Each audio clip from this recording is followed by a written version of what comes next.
taking care and supporting local bookstores, audiobooks, and more. Join the world of stories.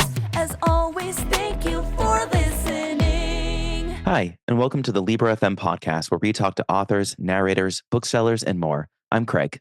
And I'm Kay.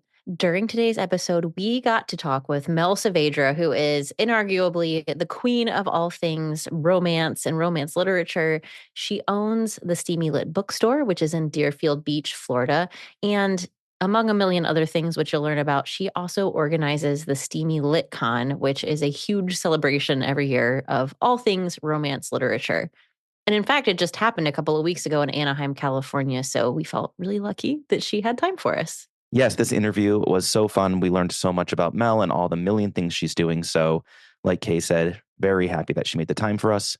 So we will roll the interview now and then stick around at the end to hear what Kay and I are listening to and maybe some information about upcoming episodes.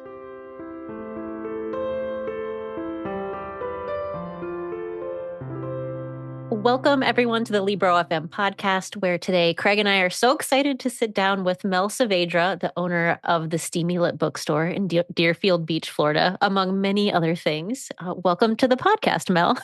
Thank you. Thank you for having me. For our listeners, we would love if you could introduce yourself in your own words and just share a little bit more about all of the things you are up to in the bookish world.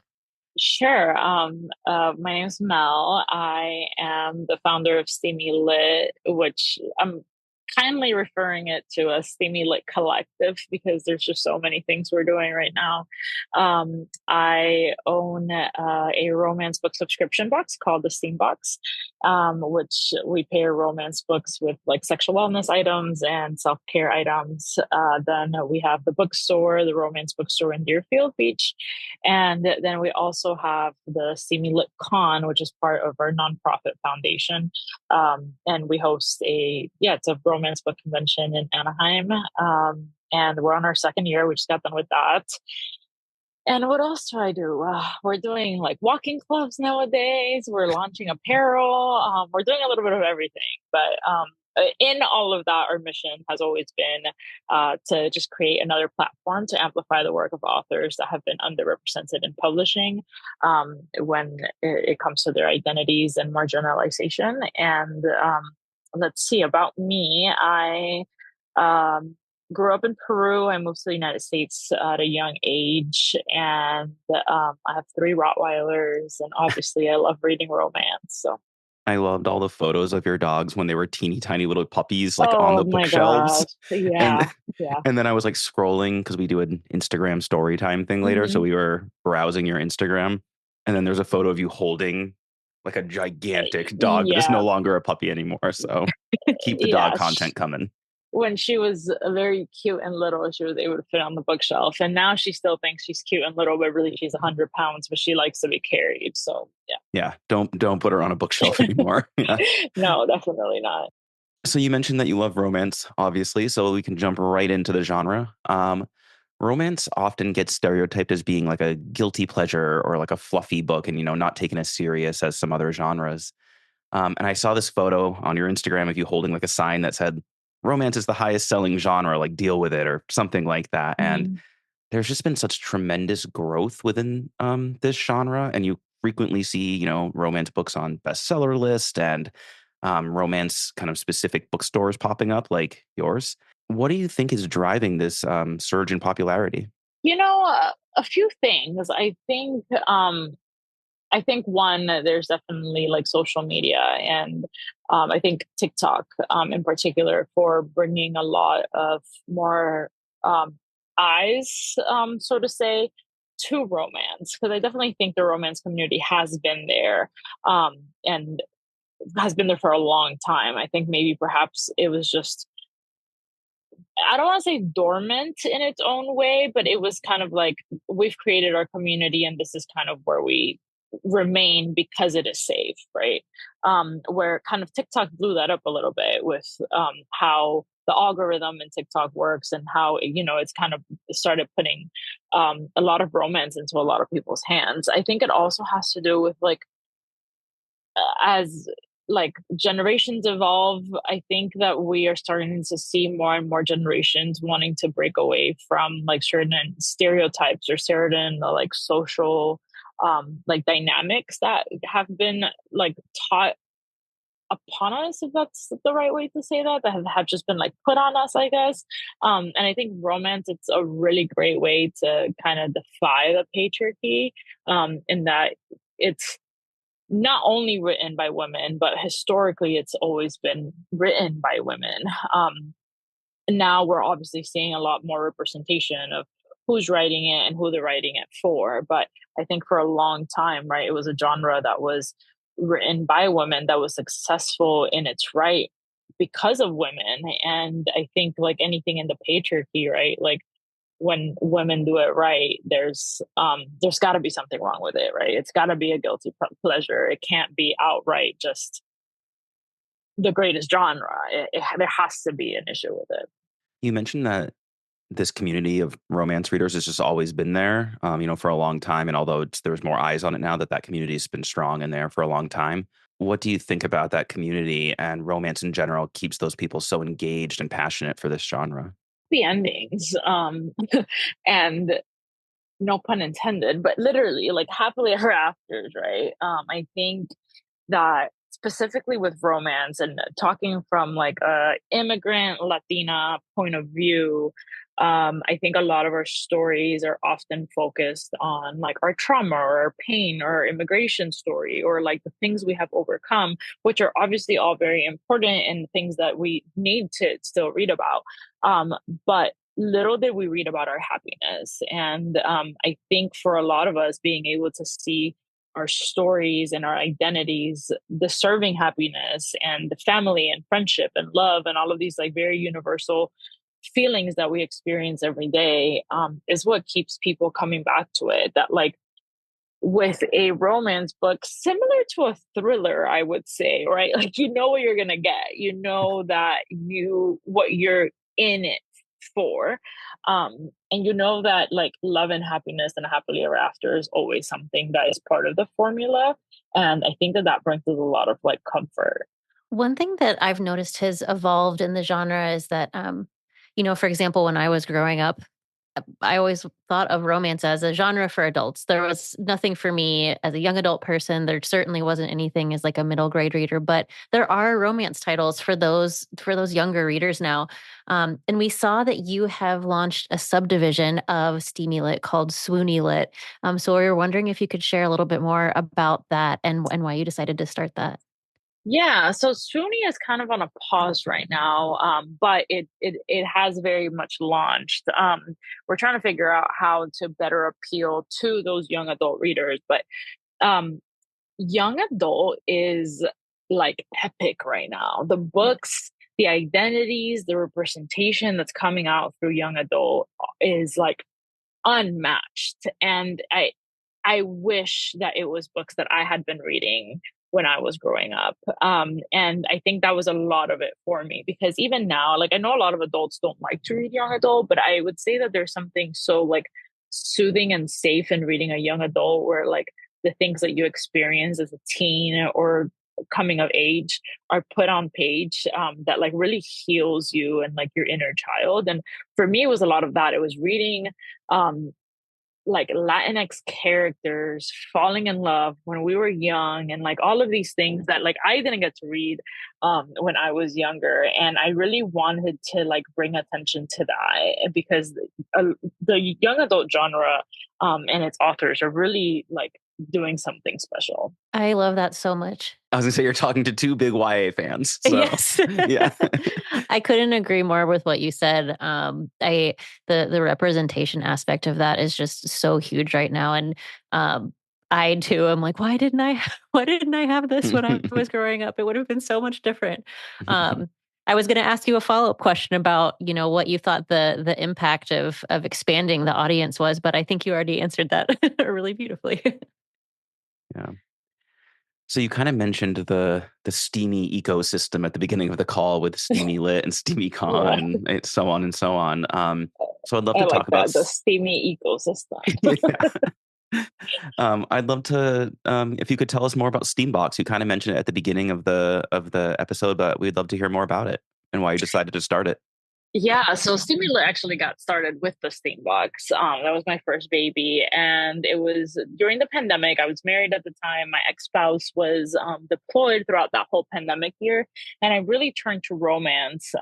Aside from like the pandemic year, California also had very strict like COVID guidelines. So really, we were on lockdown for like a year. It felt like, um, and just romance books really became something that I read every day and that really brought me a lot of happiness. But I also wanted to explore like the pleasure of it all. And I wanted to see how we could combine pleasure and reading romance in kind of the same in the same box, really.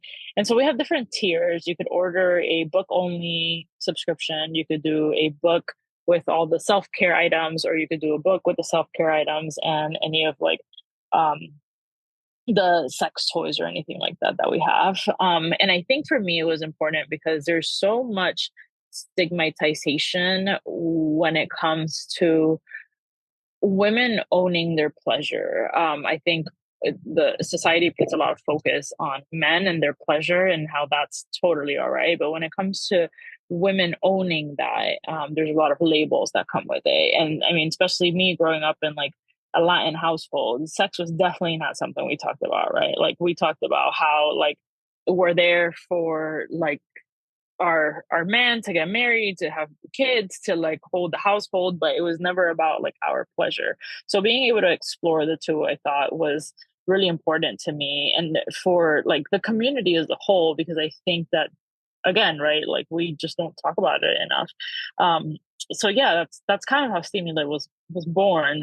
The Steambox got started, and little by little I kind of started building this like backlist of like titles and things that I was ordering, and I was like, oh, maybe with some of these things we could start doing like pop-ups and like little bookstore pop-ups, and that's kind of how like the online bookstore got built, and from there we built the store. Was it a scary transition to go from doing the box, like kind of online only type of thing, to being where you are right now? Absolutely. So I think one thing we don't, I mean, I'm sure people talk about it. Maybe I'm just not talking to the right people, but something I never talked about enough was like sourcing. Because we for the Steam box, right? Like you get 3 books. It's a quarterly box, so you get 3 books, and so I'm sourcing for that. But it's the same 3 titles that I'm buying, right? Like it's not a bookstore full of titles. So there was definitely some learning curves on, and even like how much stock do you order and what books do you order. And um, when we started doing pop-ups, our first one was LA Times Festival of Books. There's still some books that are laying around here that are from that first festival because I like over ordered so many books. Um, but yeah, it was when it came to the store, I'm like, what, how, where, like, how do we, start sourcing and doing it right? It was definitely um, kind of a shock in a sense. Like we had been doing pop-ups for a little bit, but I think like stocking for a bookstore is a completely different game. How did you learn how to do that? I have no interest in opening a bookstore, but it just seems like I wouldn't know where to even start. Like, did you know other bookstore owners and like pick their brain, or like how did you kind of go from like being Yeah. confused to So doing it? So I talked to Becca. She's the owner of Meet Cute Bookshop in San Diego. We've become very good friends. So I would pick her brain a lot.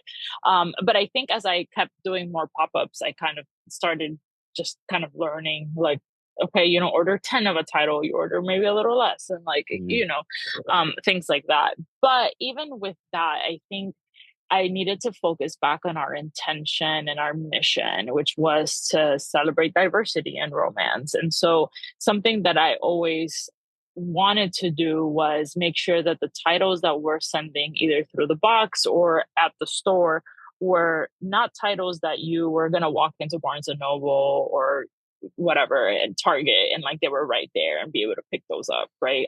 I wanted to be a little bit more purposeful about like what books should be getting that kind of marketing dollar, and what books should people be reading that are maybe not getting as much attention as others. And so that's kind of what I went back to, being really intentional about like what we choose for the store, who we choose, what identities we're representing.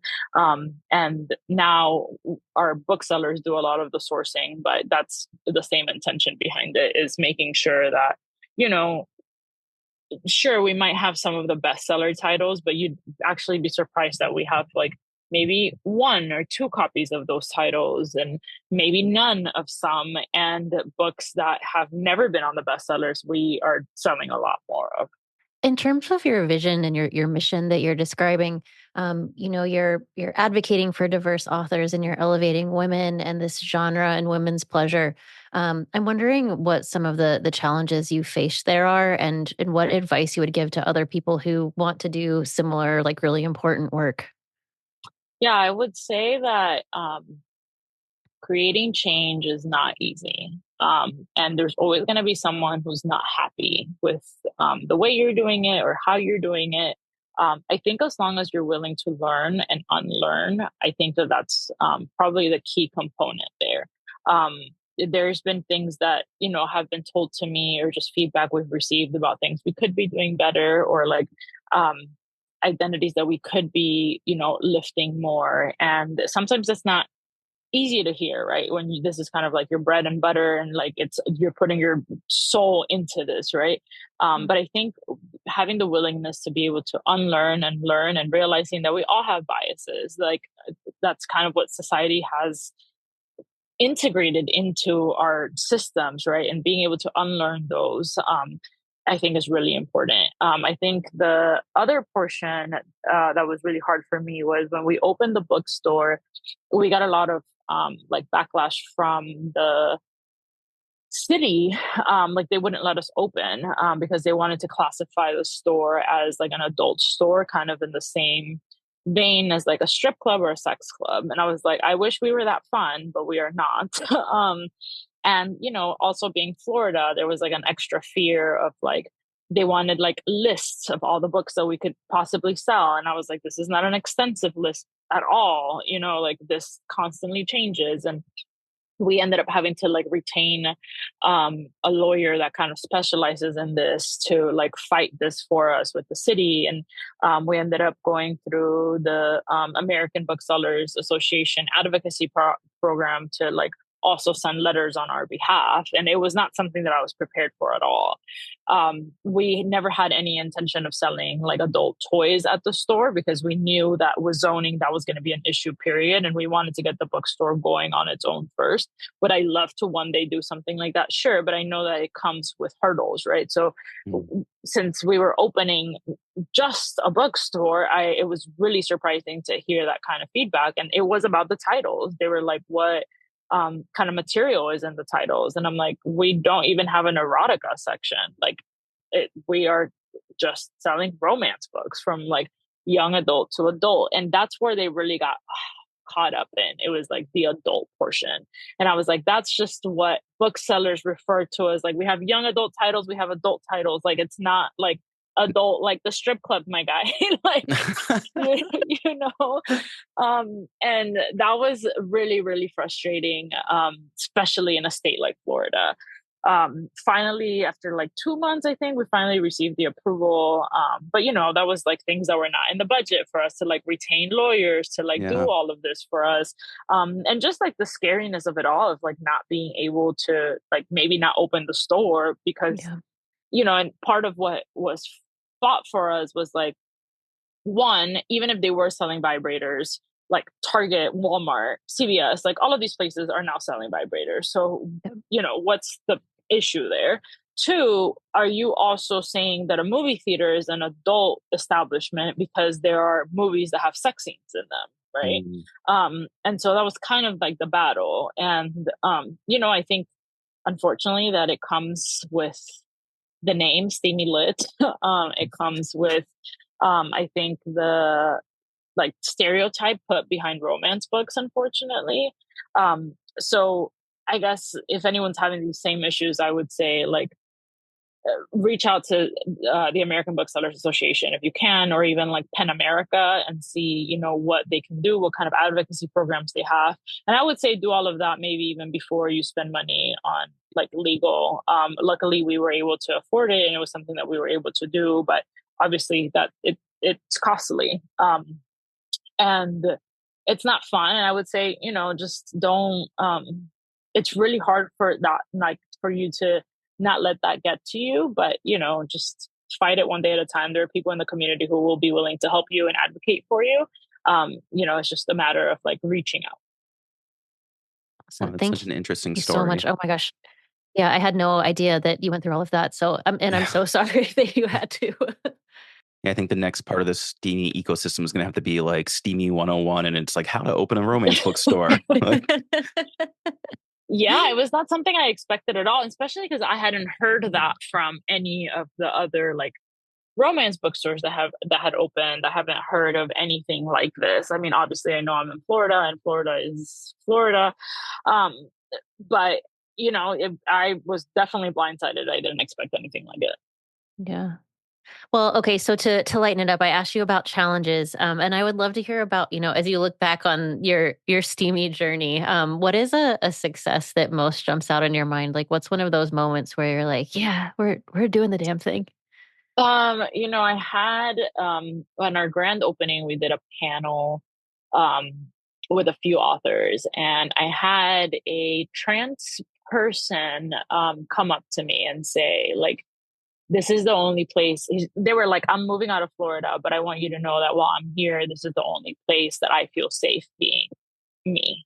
And after I heard that, I was like, I oh, there's I think it's really easy to forget like why you're doing this in the first place, especially when things come up and you're just like, I want to just throw all of this away. And then you hear things like that and you're like, this is why I'm doing it, because every person deserves a safe space.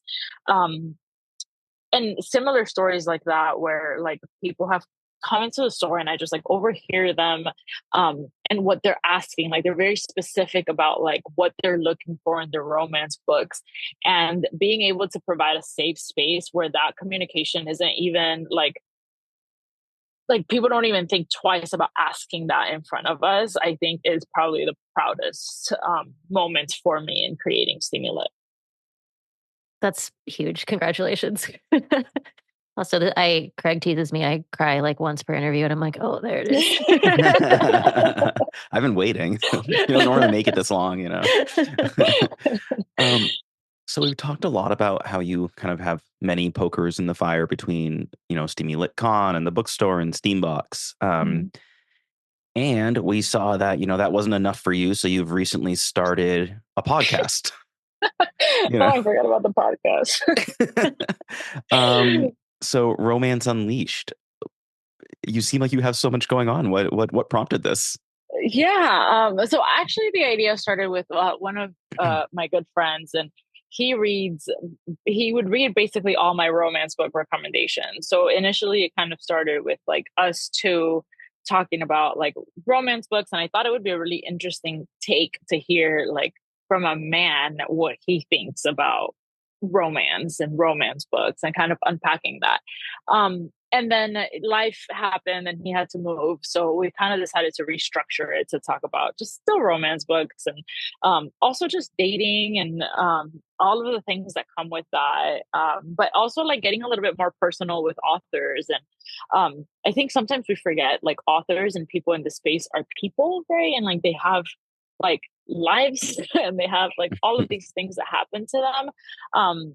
And so I just really wanted to talk about that. And I think a lot of it came from like my own divorce and being in a romance space. And how do you still read like these love stories when like your own love story has not turned out the way that you thought it would, right? And so having like those like really real and kind of like raw conversations, I really wanted to have to continue to create community, because I feel like there's so many of us who are going through very similar things, and sometimes it could all be so lonely. And I think sometimes hearing that people are also going through those things and are coming out at the other end is really important. So Romance Unleashed really came from, it was kind of like another love project for me, but somewhere where I can like really be, I don't have to be like Mel Saavedra, the Steamy Lit founder. I can just be me and really just kind of let it all unleash. Oh, that's awesome. I love it. Yeah, we've got to have tons of awesome conversations with authors, and it's so rewarding and enjoyable. Um, who would be your dream guest for the podcast?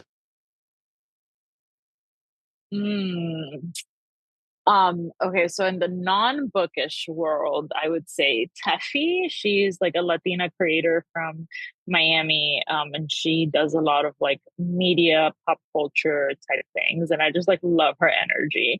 That would be a dream. On the book space, I would probably say like Miss Beverly Jenkins or Nalini Singh. And they were at Steamy Lit Con. There was just no time. Like we took our equipment to record, but there was just like no time for it. But I think that would be like a dream guest. Yeah. I saw that you did record live in front of a campus audience of like 100 or more people. Was this with Abby Jimenez? Yeah. Yeah. Yeah. That's So like my worst nightmare, like being in front of that many people. Was it nerve-wracking or was it like fun? Because to me, I'm like breaking out into sweat right now thinking about it. Yeah, no, I don't have a problem like speaking in public for the most part. I would say I was also class president when I was in high school. And so like I had to give like our graduating like speech to like, I don't know, thousands of people because our graduating class in Miami was like 1,000 people alone. So plus their parents. So it was a pretty huge crowd.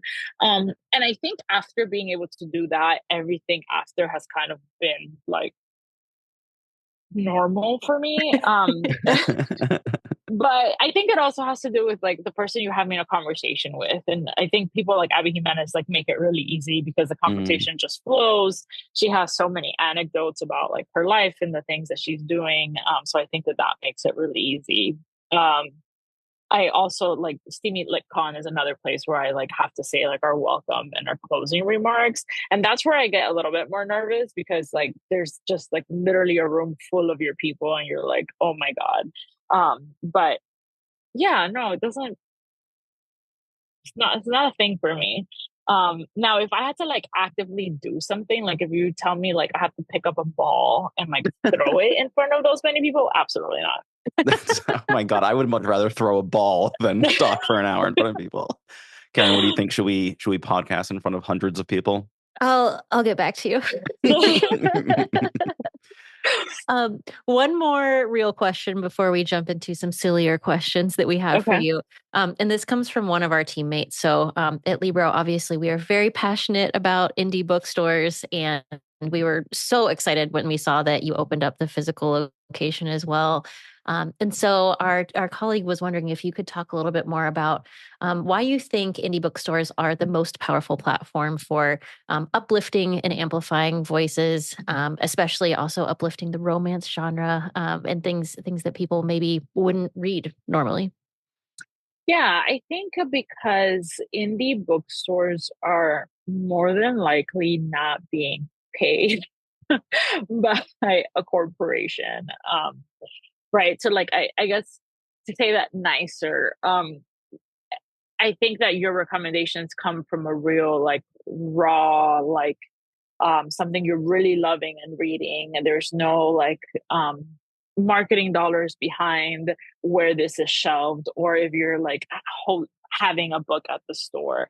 And I think for most people who work at indie bookstores, their passion is the same thing. And so they are very personal about their recommendations and the things that they're going to give you. It's very curated, right?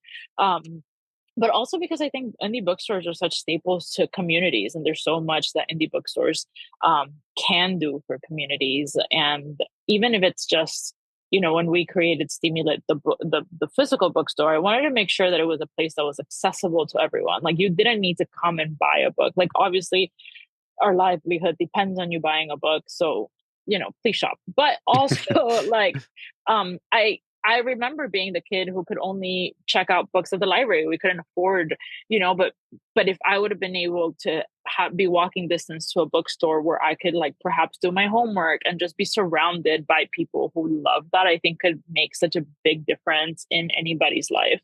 So yeah. Awesome. Thank you so much. All right, we're going to move into our lightning round, and Craig is going to get us rolling here. Yes. So at the end of every episode, we ask much quicker, sillier questions to end on a high note. So I think Kay has the first one. Yes. All right, I am ready. Mel, which romance trope do you love the most, and which one do you hate the most? I love a second chance, loved you since childhood trope.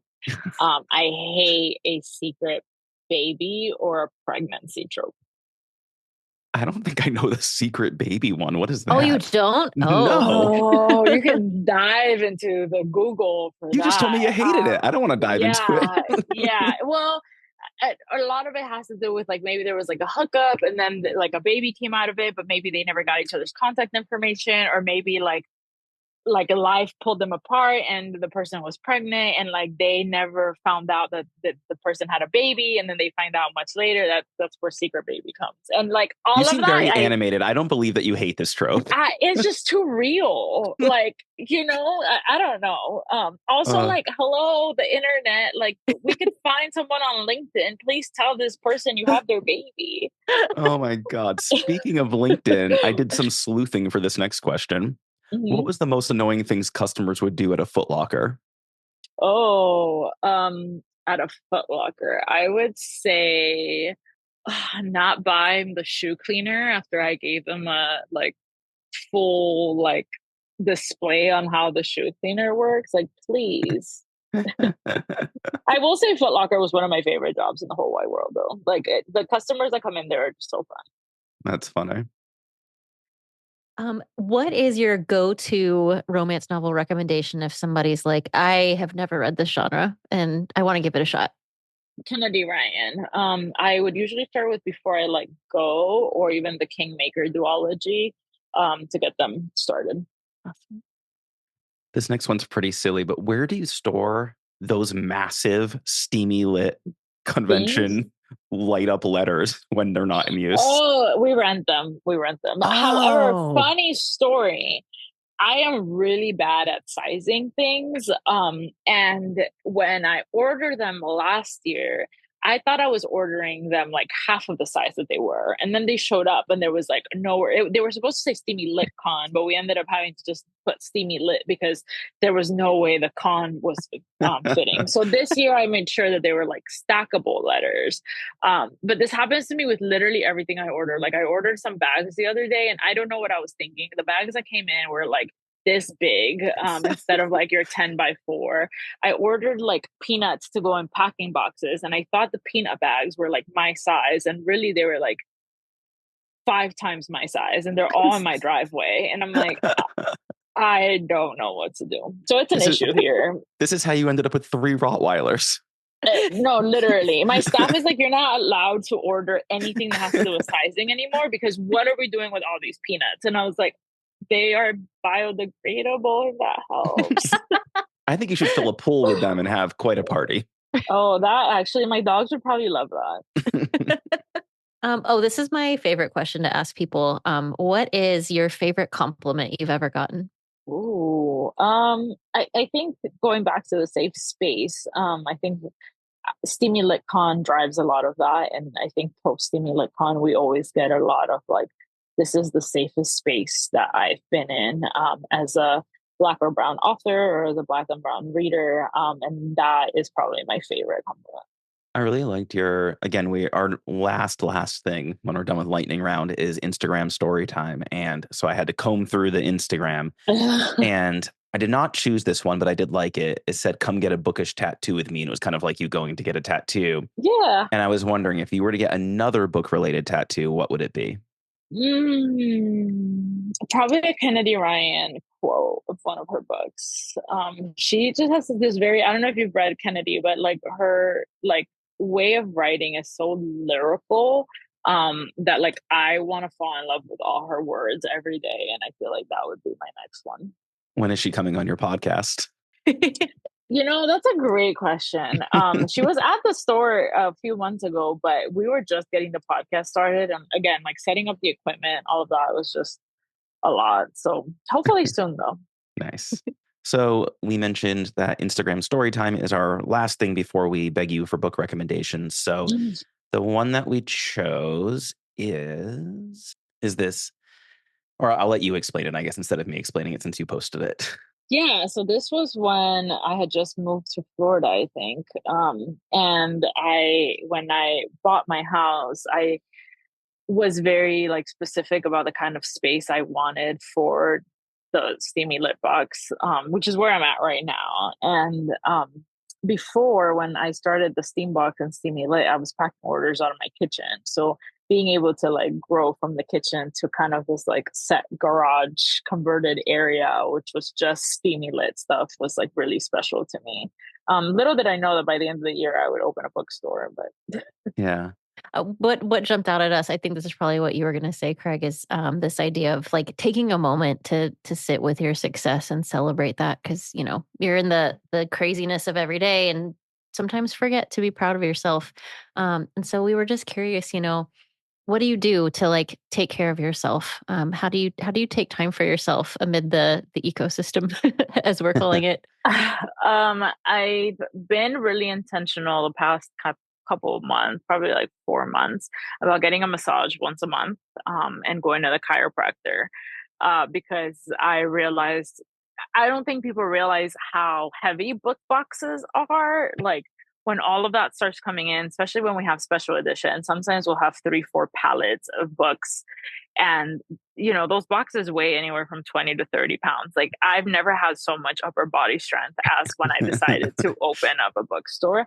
And I think, being able to take care of your body is something that we often are like, oh, we'll be fine. Like we'll just keep on going. But I think it's really important to like make the time. Otherwise your body will make you, and not in the nicest way. So yeah. Like the steamy CrossFit gym of I was unloading all the just books. thinking that. Well, okay, so CrossFit. funny that you say that, because when I first envisioned the bookstore, I really wanted to create more of a space that you could kind of like a Soho house. I don't know if you've been in one. I've never been in one, but I've heard of the concepts.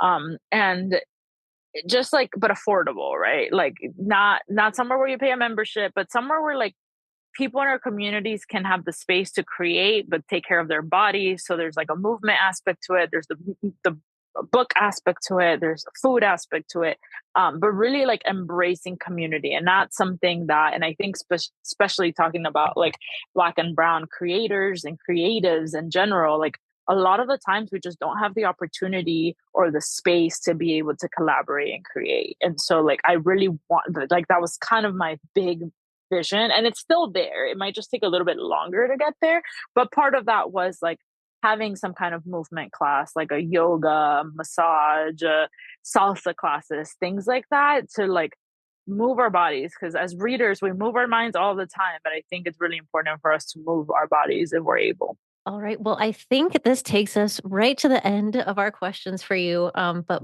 before we let you go, we would love to know if you have any like current book recommendations or upcoming books that you can pitch us on, because we always want to know what to read next. Yeah, well, as I mentioned, my queen, Kennedy Ryan, anything that she writes, her grocery list, whatever, I'll read it, literally.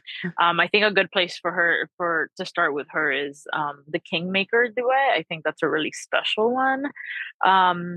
Something I'm excited to read that I haven't read yet is The Design of Us by Sashni Patel. That came out, I want to say last week or the week before that, and I'm excited to read that.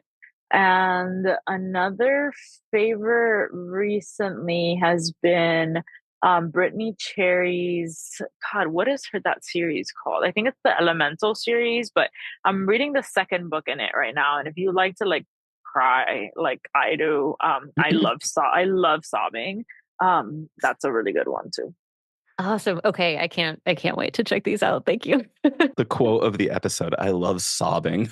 Yeah, literally. So I went to go watch It Ends With Us last night, like a early preview, and I realized that I rank how much I like things based on how much they make me cry. And I was like, well, I sobbed about 4 times, so I think I liked it. 5 stars. Yeah. 5 stars. 5 tiers. Yes. Well, that's it. We've made it to the end. Thank you so much for your time and wisdom and storytelling, etc. This has been such a fun hour. I appreciate it. Thank you so much for having me.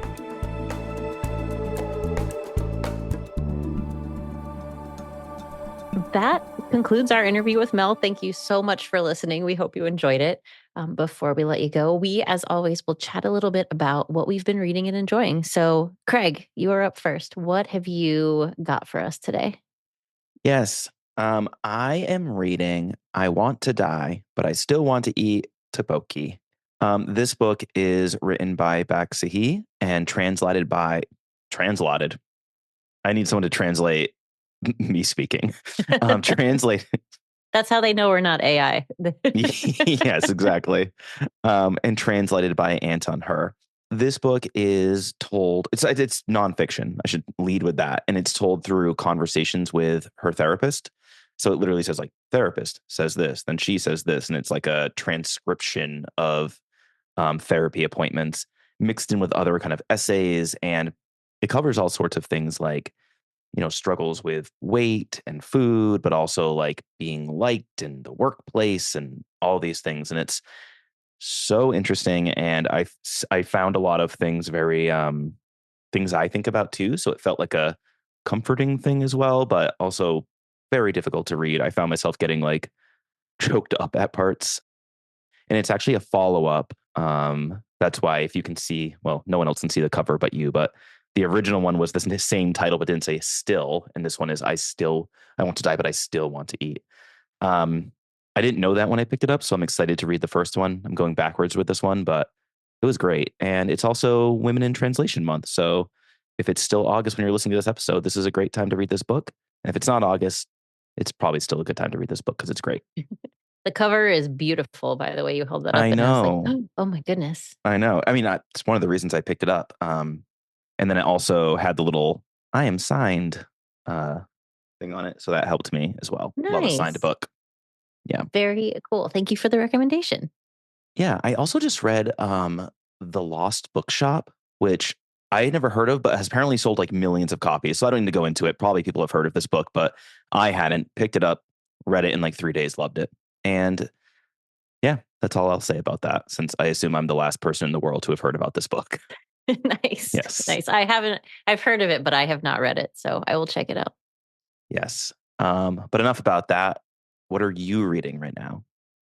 A book that I would love to talk about that I finished a few days ago. It's called Old Wounds. It's by Logan Ashley Kisner, and this is a YA horror debut. It's not out quite yet, but it is released on September 24th. So get excited. You can pre-order it, the audiobook or the print copy. This book is about 2 trans kids who are desperate to get out of their small town that they live in for myriad reasons. And they are on a journey to get to Berkeley, California, where they're going to start over.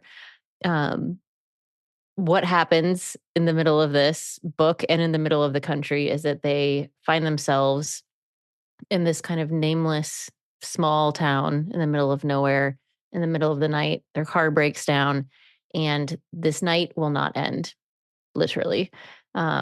They learn that there is a creature in the woods that hunts teenage girls as a sacrifice and needs to be fed once a year. And not only do they encounter this creature, but the townspeople are trying to catch them to feed to this thing. So as you can imagine, because they are trans kids and the lore of this creature is that it wants to eat teenage girls, there are lots of conversations that happen. And as dark as all of this sounds, there's a lot of humor in it. There are a lot of like really beautiful Sounds moments. hilarious. I wouldn't say that's the primary feature of this title, but there's a lot of really great humor, a lot of beautiful relationships, and it is a page turner for sure. So yes, that's Old Wounds by Logan Ashley Kisner, September 24th. It sounds amazing, and I'm looking at the cover right now, and I love how the like faces are in the eyes. This is one of those books I would definitely pick up off the shelf based on the cover. And now, after hearing what you said about it, this is being added to the ever-growing list of books that I need to read.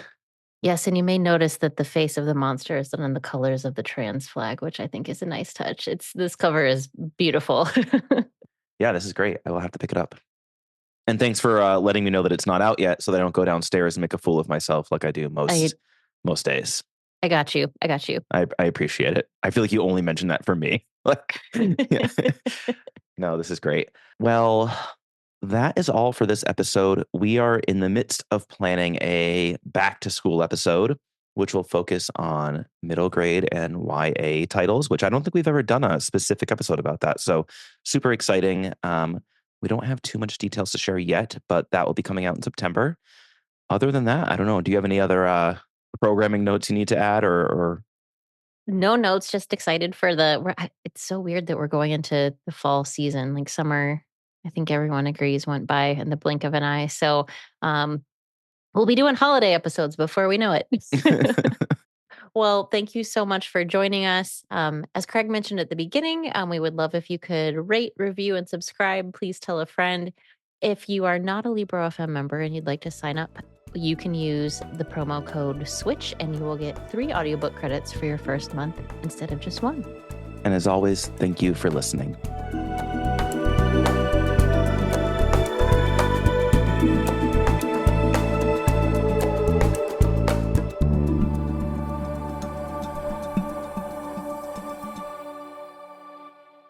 It's always the most awkward part. I can never find the stop recording button.